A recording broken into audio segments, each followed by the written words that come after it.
हरे कृष्णा। स्वागत है आप सभी का फिर से इस वीडियो में। और आज हम श्रीमद् भागवत महापुराण के प्रथम स्कंद का 7वें अध्याय का अध्ययन करने वाले हैं।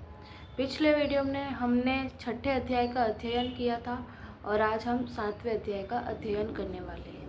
तो हरे कृष्ण कृष्ण कृष्ण हरे हरे, हरे राम राम राम हरे हरे। 7वां अध्याय। तो 7वां अध्याय कुछ इस तरह से है। अश्वत्थामा द्वारा द्रौपदी के पुत्रों का मारा जाना और अर्जुन के द्वारा अश्वत्थामा का मान मृदन। सौनक जी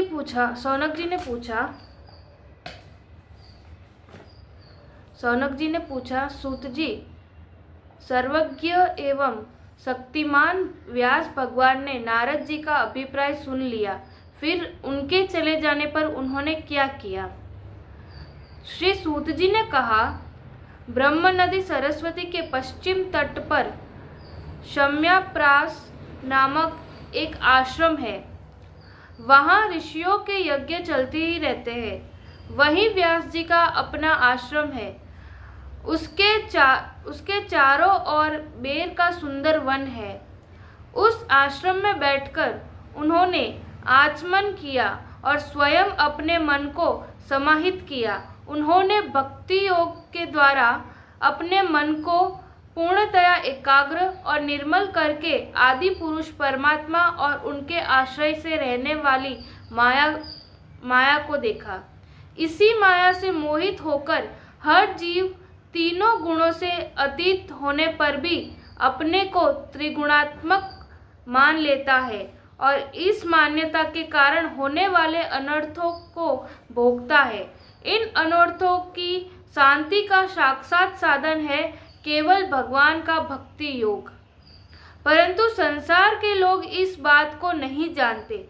यही समझकर उन्होंने इस परम हंसों की संहिता श्रीमद् भागवत की रचना की। इसके श्रवण मात्र से पुरुषोत्तम भगवान श्री कृष्ण के प्रति परम प्रेममयी भक्ति हो जाती है, जिससे जीव के शोक, मोह और भय नष्ट हो जाते हैं। उन्होंने इस भागवत संहिता का निर्माण और पुनरावृत्ति करके इसे अपने निवृत्ति परायण पुत्र श्री सुखदेव जी को पढ़ाया। श्री सौनक जी ने पूछा, श्री सुखदेव जी तो अत्यंत निवृत्ति परायण है। उन्हें किसी भी वस्तु की अपेक्षा नहीं है। वे सदा आत्मा में ही रमण करते हैं। फिर उन्होंने किस लिए इस विशाल ग्रंथ का अध्ययन किया? श्री सूत जी ने कहा, जो लोग ज्ञानी हैं, जिनकी अविद्या की गांठ खुल गई है और जो सदा आत्मा में ही रमण करने वाले हैं, वे भी भगवान की हेतु रहित भक्ति किया करते हैं, क्योंकि भगवान के गुण ही ऐसे मधुर हैं जो सबको अपनी ओर खींच लेते हैं। फिर श्री सुखदेव जी तो भगवान के भक्तों के अत्यंत प्रिय और स्वयं भगवान वेद व्यास के पुत्र है। भगवान के गुणों ने उनके हृदय को अपनी ओर खींच लिया और उन्होंने उससे विवश होकर ही इस विशाल ग्रंथ का अध्ययन किया। सौनक जी, अब मैं राजश्री परीक्षित के जन्म, कर्म और मोक्ष तथा पांडवों के स्वर्गारोहण की कथा कहता हूँ, क्योंकि इन्हीं से भगवान श्री कृष्ण की अनेकों कथाओं का उदय होता है। जिस समय महाभारत युद्ध में कौरव और पांडव दोनों पक्षों के बहुत से वीरगति को प्राप्त हो चुके थे और भीमसेन की गदा के प्रहार से दुर्योधन की जांघ टूट चुकी थी, तब अश्वत्थामा ने अपने स्वामी दुर्योधन का प्रिय कार्य समझकर द्रौपदी के सोते हुए पुत्रों के सिर काटकर उसे भेंट किए। यह घटना दुर्योधन को भी अप्रिय ही लगी, क्योंकि ऐसे नीच कर्म की सभी निंदा करते हैं। उन बालकों की माता द्रौपदी अपने पुत्रों का निधन सुनकर अत्यंत दुखी हो गई। उनकी आंखों में आंसू छलछलाए आए, वह रोने लगी। अर्जुन ने उसे सांत्वना देते हुए कहा,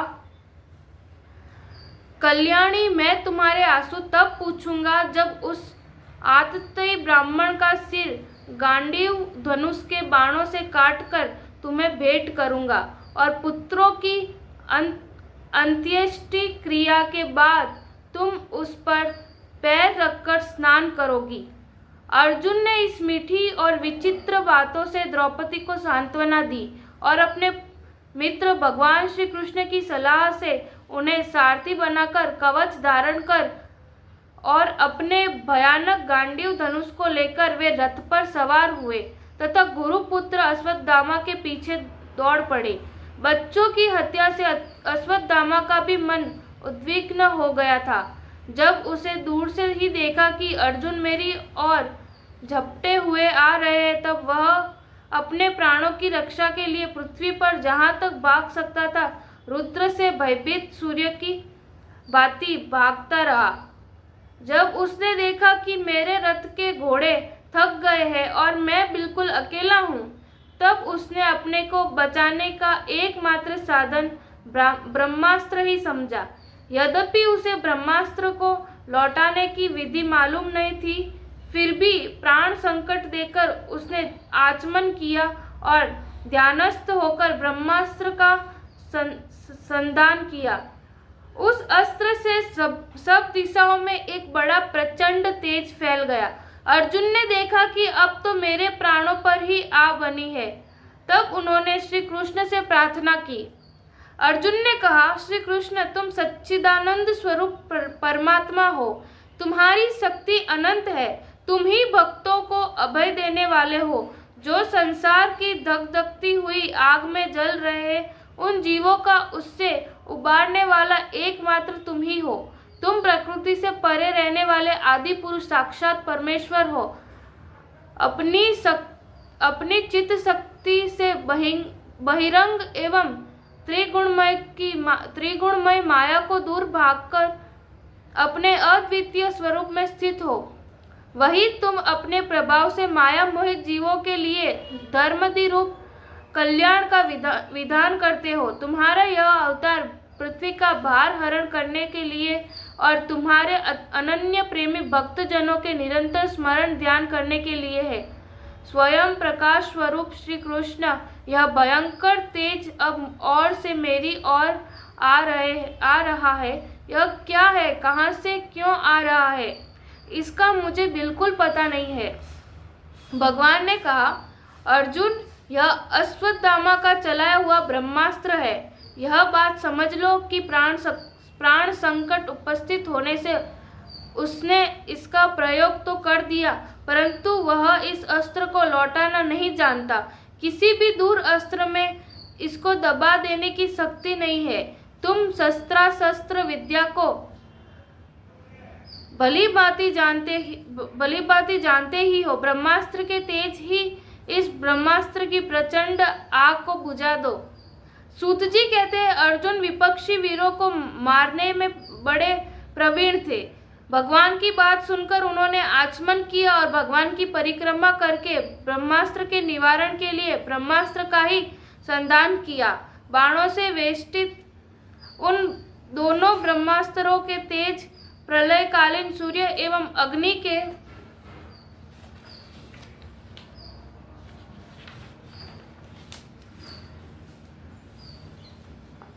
अग्नि के समान आपस में टकराकर सारे आकाश और दिशाओं में फैल गए और बढ़ने लगे। तीनों लोकों को जलाने वाली उन दोनों अस्त्रों की बढ़ी हुई लपटों से प्रजा जलने लगी और उसे देखकर सबने यही समझा कि यह प्रलय काल की संवर्तक अग्नि है। उस आग से प्रजा का और लोक का नाश होते देख भगवान की अनुमति से अर्जुन ने उन दोनों को ही लौटा लिया। अर्जुन की आंखें क्रोध से लाल हो रही थी। उन्होंने झपट कर उस क्रूर अश्वत्थामा को पकड़ लिया और जैसे कोई रस्सी से पशु को बांध लेते हैं वैसे ही बांध लिया। अश्वत्थामा को बलपूर्वक बांधकर अर्जुन ने जब शिविर की ओर ले जाना चाहा, तब उनसे कमल नयन भगवान श्री कृष्ण ने कुपित होकर कहा, अर्जुन, इस ब्राह्मण धाम को छोड़ना ठीक नहीं है, इसको तो मार ही डालो। इसने रात में सोए हुए निरपराध बालकों की हत्या की है। धर्मवेत्ता पुरुष, असावधान मत वाले पागल, सोए हुए बालक, स्त्री, विवेक शून्य, शरणागत, रथहीन और भयभीत शत्रु को कभी नहीं मारते, परंतु जो दुष्ट और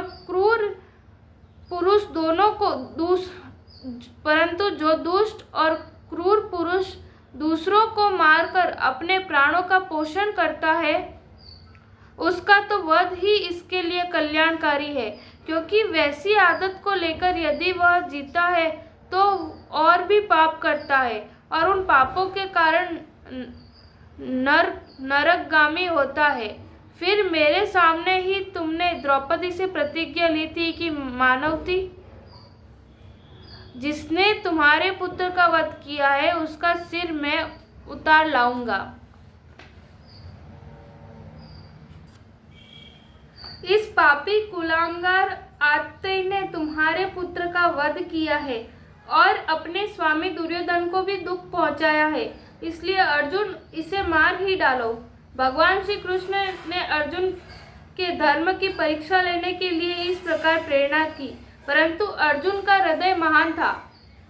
यद्यपि अश्वत्थामा ने उनके पुत्रों की हत्या की, फिर भी अर्जुन ने मन में गुरुपुत्र को मारने की इच्छा नहीं हुई। अर्जुन के मन में गुरुपुत्र को मारने की इच्छा नहीं हुई। इसके बाद अपने मित्र और सारथी श्री कृष्ण के साथ वे अपने युद्ध शिविर में पहुंचे। वहां अपने मृत पुत्रों के लिए शोक करती हुई द्रौपदी को उसे सौंप दिया। द्रौपदी ने देखा कि अश्वत्थामा पशु की तरह बांध कर लाया गया है। निंदित कर्म करने के कारण उसका मुख नीचे की ओर झुका हुआ है। अपना अनिष्ट करने वाले गुरुपुत्र अश्वत्थामा को इस प्रकार अपमानित देखकर द्रौपदी का कोमल हृदय कृपा से भर आया और उसने अश्वत्थामा को नमस्कार किया। गुरुपुत्र का इस प्रकार बांधकर लाया जाना सती द्रौपदी को सहन नहीं हुआ। उसने कहा, छोड़ दो इन्हें, छोड़ दो, ये ब्राह्मण है, हम लोगों के अत्यंत पूजनीय है, जिनकी कृपा से आपने रहस्य के साथ सारे धनुर्वेद और प्रयोग तथा उपसंहार के साथ संपूर्ण शास्त्रों का ज्ञान प्राप्त किया है। वे आपके आचार्य द्रोण ही पुत्र के रूप में आपके सामने खड़े हैं। उनकी अर्धांगिनी कृपा अपने वीर पुत्र को ममता से ही अपने पति का अनुगमन नहीं कर सकी। वे अभी जीवित है। महाभाग्यवान आर्यपुत्र, आप तो बड़े धर्मज्ञ है। जिस गुरुवंश की नित्य पूजा और वंदना करनी चाहिए, उसी को व्यथा पहुंचाना आपके योग्य कार्य नहीं है। जैसे अपने बच्चों के मर जाने में दुखी होकर रो रही हूँ और मेरी आंखों से बार बार आंसू निकल रहे, वैसे ही इनकी माता पतिव्रता गौतमी ना रोए। जो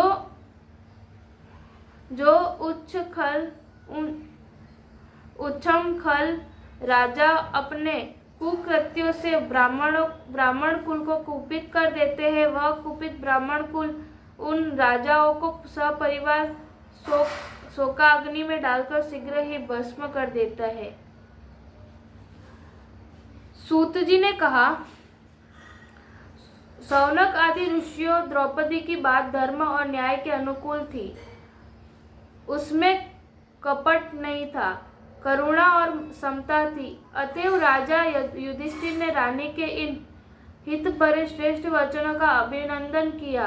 साथ ही नकुल, सहदेव, सात्ययी, अर्जुन, स्वयं भगवान श्री कृष्ण और वहां पर उपस्थित सभी नर नारियों ने द्रौपदी की बात का समर्थन किया।